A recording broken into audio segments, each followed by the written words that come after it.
Hello everyone.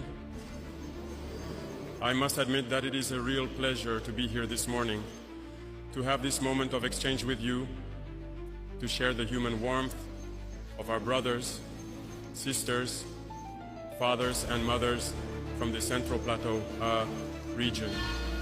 I would like us to pay a vibrant tribute to those who are fighting on the front lines, who allow us to gather here to exchange and to see the prospects for our homeland. I would like us to observe a minute of silence in memory of those who have lost their lives in this battle.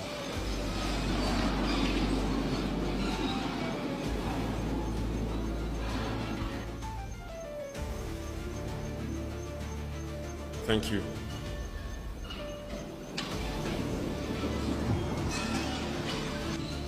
It has been almost 10 years that we have been in this war situation, and I think you are following the developments as they happen. I hope everyone is aware, and I hope everyone is aware that we are no longer in a war on terrorism, but in a war of independence. Everyone must understand that it is a strategy for the imperialists to impose this war on us.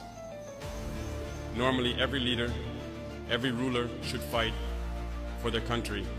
It's a strategy. They fight for their interests, and we must also fight for our interests. If we manage to develop, to prosper, it means that over there, they will not be able to develop. They will have to regress. If we manage to transform our raw materials tomorrow, it means that over there, factories will close. Do you understand the logic? So it's normal that they fight to disrupt our society, to keep it in this constant war, so that we can never think about developing one day. And then they will continue to develop, while we will still be here exporting our raw materials to them and our youth, suffering in poverty, trying to cross the ocean, to go beg over there. So they are in their logic of protecting their interests, in the wrong way certainly, but our duty is to fight to free ourselves and get out of this situation. That is why I will take advantage of this blessed month, where Christians and Muslims come together, a month of fasting, to wish everyone a good month of fasting, and may God answer everyone's prayers. Also, may everyone at their own level truly take advantage of this month to change their paradigm towards their neighbors and everything that surrounds us. I hope that religious leaders here in Burkina Faso will also take advantage of this month to preach. Well, I would say the good word, to preach to those, the lost ones who hold weapons in the bush and kill because some kill, and they think they are killing in the name of religion. Religious leaders must therefore come together to make many declarations, many sermons. Religious leaders must therefore make many statements and sermons together to make them understand that this is not about religion. Why do I say this? Because I think many of you have brothers or sisters who are FDS, who are in the bush. It is almost impossible today to take a terrorist base and not find Quranic books or other things. That means that, so I think that through words you can reach them. Many statements and sermons must be made to make them understand that this is not Islam. It is anything but Islam. We have never had any killings, and we will go even further. We will soon ask the leaders of Islam from all over the world as well to join us in this fight, to make clear and frank statements, to invite all those who are there to kill in the name of Islam, that this is not Islam. Normally it is a religion of peace, solidarity, and mutual aid. There is no reason for someone to kill in the name of Islam, and for us not to be able to say that they are on the wrong path. Someone kills in the name of Islam, and we cannot say that he is on the wrong path. Several operations are underway. There are areas abandoned for several years that we have reclaimed. We are in the consolidation phase, and we continue our maneuvers up to our borders. In a few days, you will of course be informed of everything that has been recovered. and we will establish ourselves in these areas permanently. We will not retreat, we will reclaim all of our territory. And this will happen then. This will happen progressively. There may be regions that today that seem not to witness certain actions, but war is an evolving process. We will completely clear out areas and gradually move in, tightening the noose on these people. As I said, they only have two choices: either understand the message and return to the homeland, or they will disappear. Disappear. It's up to them to choose. In this battle we are fighting today, the most dangerous is the communication war. And I think this is not the first time, and today I think the Burkinabés, the Africans, must have understood. What is the communication war?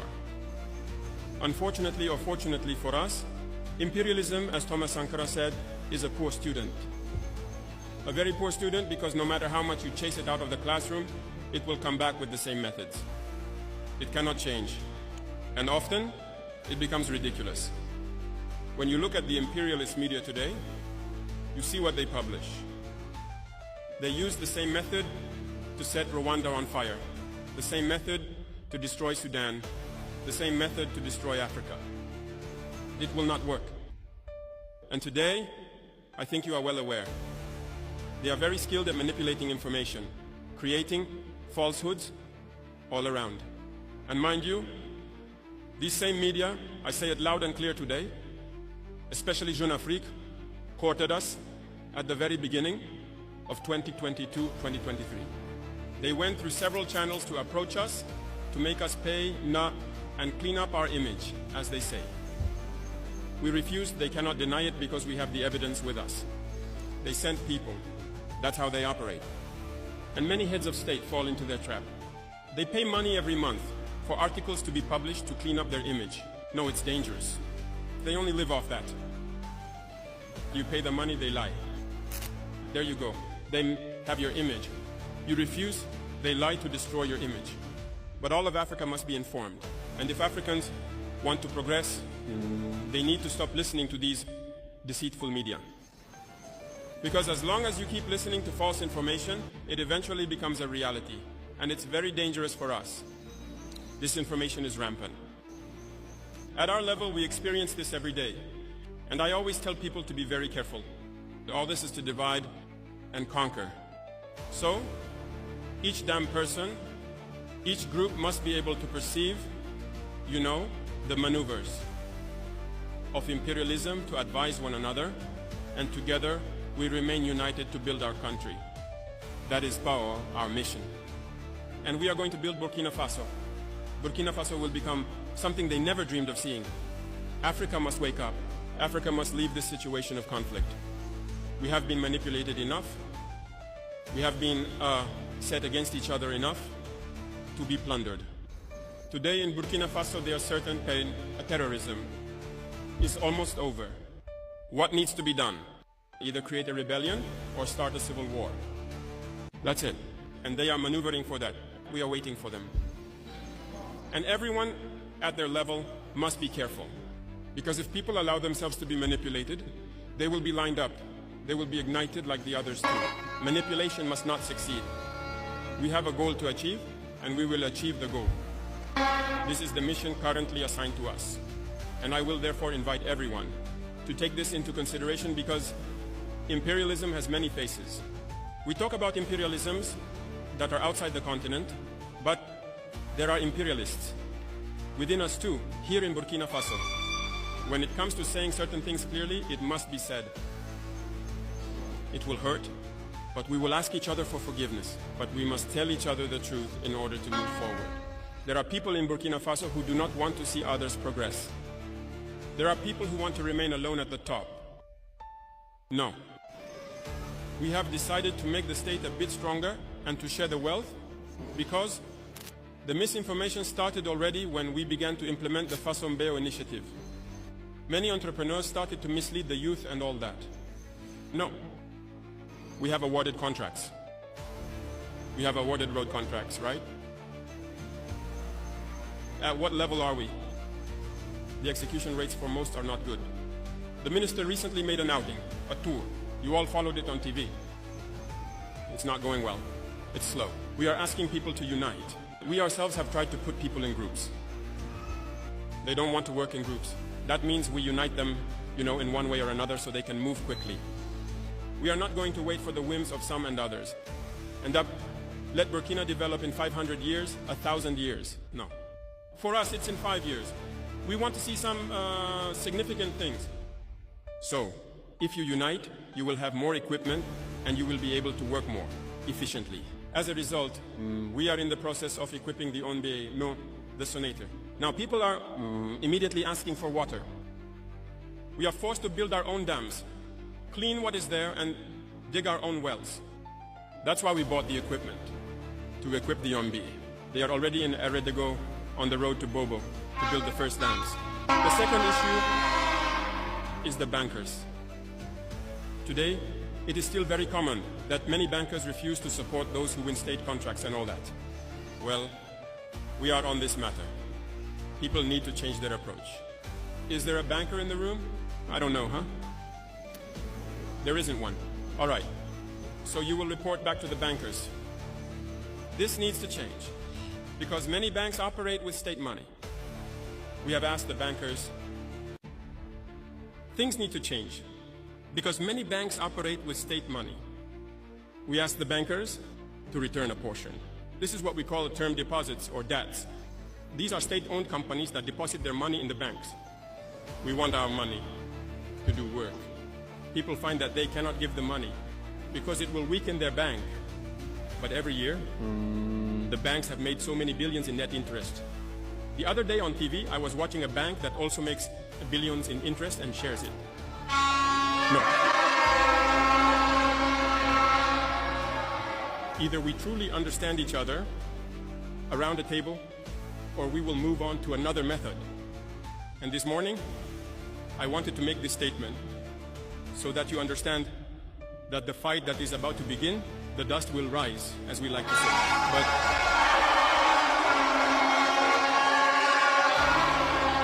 you yourself, you need to be careful because it's the same ones who will go behind you to spread misinformation, to create lies and lead people away from what is essential.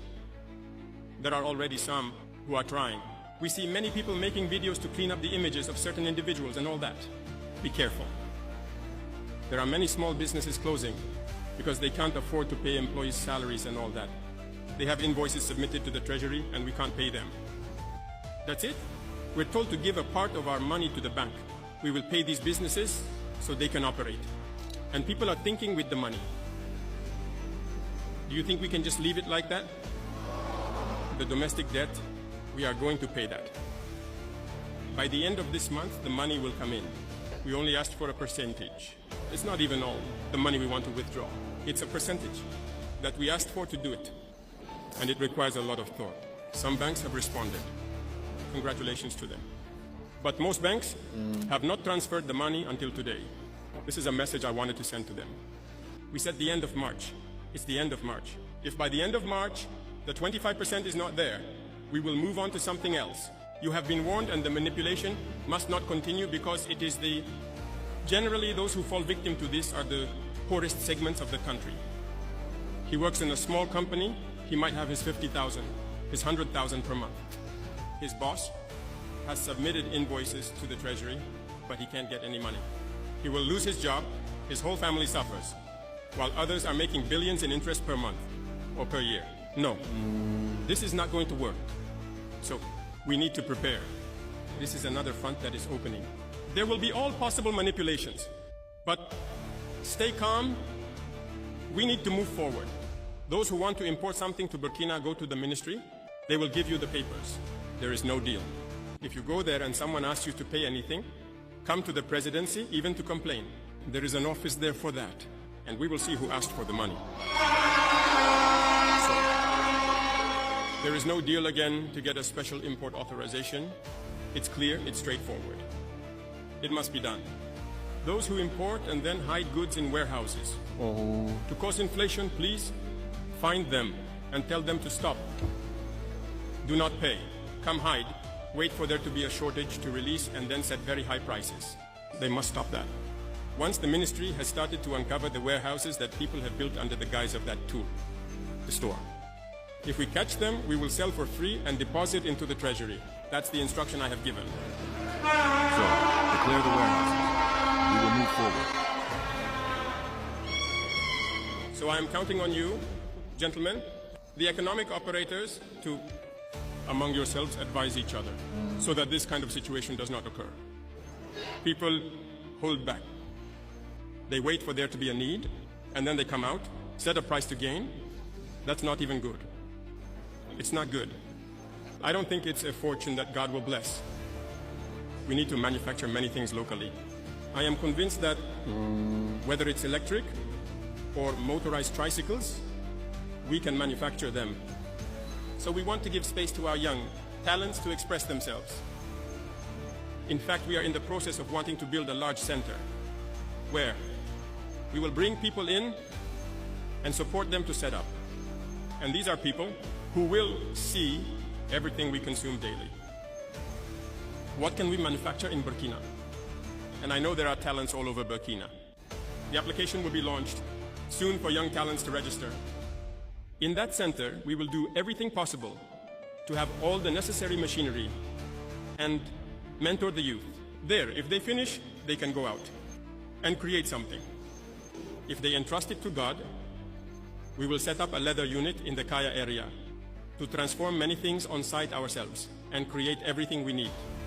As long as we don't reach this stage, we will continue to pay. Paid outside, our wealth will not benefit us.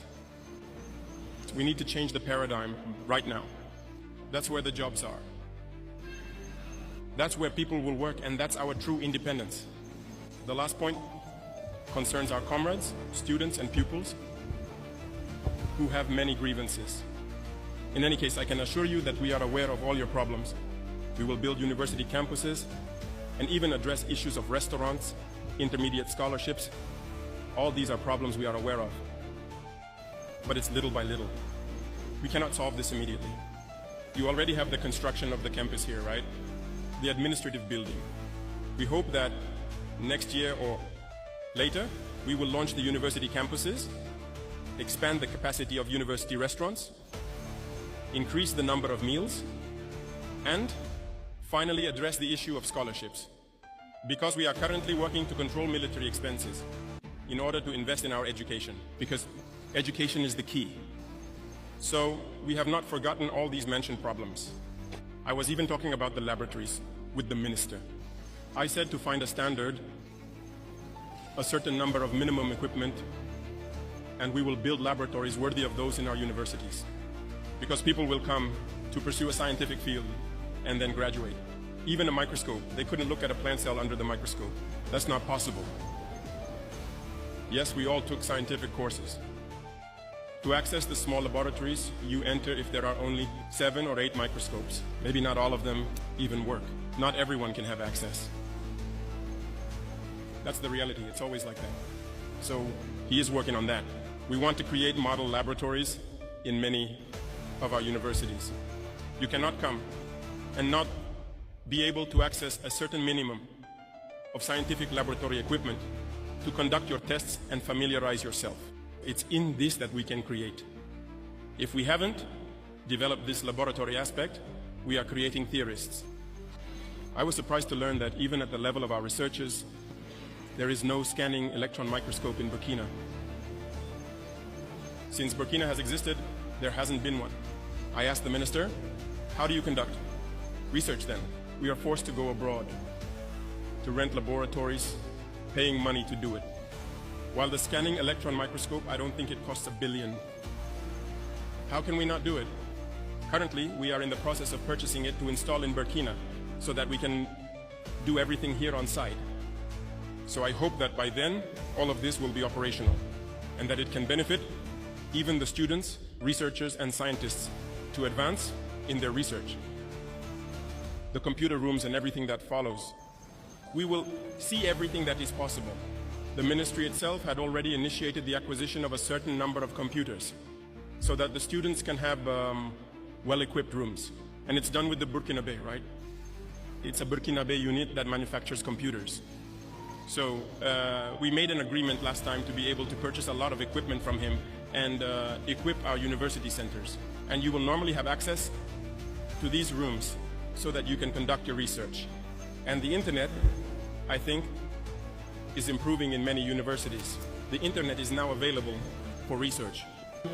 We can move quickly and efficiently in both war and development. We have faith. We never lose hope. We are truly very confident. And as long as we see you motivated and mobilized, that's our fuel. We never get tired. We will continue to move forward in that direction. I was telling all the ministers to tighten their belts. Since we've been here, there are no government holidays. We work 24/7. The LT is the same. There are no vacations for deputies to go rest in the village. We must work 24/7, 12 months a year. We are in this rhythm. As long as the soldiers at the front have no rest, there is no reason for us to rest behind. I therefore invite the entire administration to fall in line here to support the active forces in everything they do. I think that little by little there is progress. We see many changes in behavior. We need to completely change the situation. Burkina Faso is a reference, and we must keep the torch held high.